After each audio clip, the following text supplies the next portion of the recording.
السلام علیکم۔ رسول اللہ صلی اللہ علیہ وسلم ارشاد فرماتے ہیں، من قام رمضان ایمانا واحتسابا غفر له ما تقدم من ذنبه، رواہ البخاری۔ رسول اللہ صلی اللہ علیہ وسلم ارشاد فرماتے ہیں کہ جس شخص نے قیام کیا رمضان میں ایمان اور ثواب کی نیت سے خالص اللہ کی رضا کے لیے، تو اللہ تبارک و تعالیٰ اس کے سابقہ تمام گناہ معاف کریں گے، اس کے سارے گناہ معاف کیے جائیں گے۔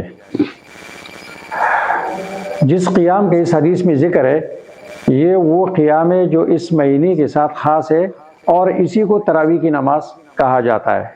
اور اللہ کے رسول صلی اللہ علیہ وسلم نے اپنی دوسری حدیث میں بھی اس کو قیام قرار دیا، فرمایا وَسَنَنْتُ لَكُمْ قِيَامَهُ، میں نے رمضان کا قیام تمہارے لیے سنت قرار دیا۔ تو دونوں حدیثوں میں جس قیام کا ذکر ہے، یہ وہ خاص قیام ہے جو اس مہینے کے ساتھ خاص ہے، اور اسی کو تراویح کی نماز کہا جاتا ہے۔ اور یہ تراویح کی نماز خلفاء راشدین کے دور سے لے کر آج تک تواتر عملی کے ساتھ 20 رکعت تراویح کی نماز یہ تواتر سے چلا آ رہا ہے۔ لہٰذا جو شخص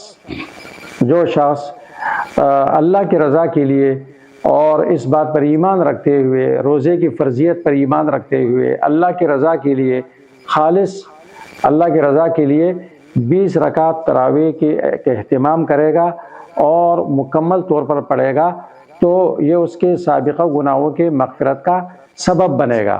ہم سب کو چاہیے کہ ہم تراویح کا اہتمام کریں تاکہ ہمیں اللہ کا قرب حاصل ہو اور گناہ معاف ہو جائے۔ ان چکروں میں نہیں پڑھنا چاہیے کہ تراویح 8 ہے یا 20 ہے، اور تراویح کی نماز، تراویح کا لفظ حدیث میں نہیں آیا۔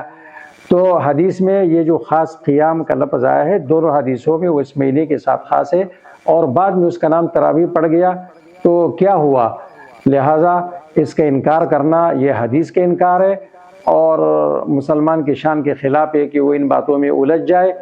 خاص طور پر اس مہینے میں یہ بحثیں بہت چڑھی جاتی ہے۔ تو خلفاء راشدین کے دور سے یہ تواتر عملی کے ساتھ چلا آ رہا ہے، لہٰذا 20 رکعت ہی کو آپ پڑھیں، اہتمام کے ساتھ پڑھیں، تاکہ اللہ تعالی ہم سب کے گناہوں کو معاف فرمائے۔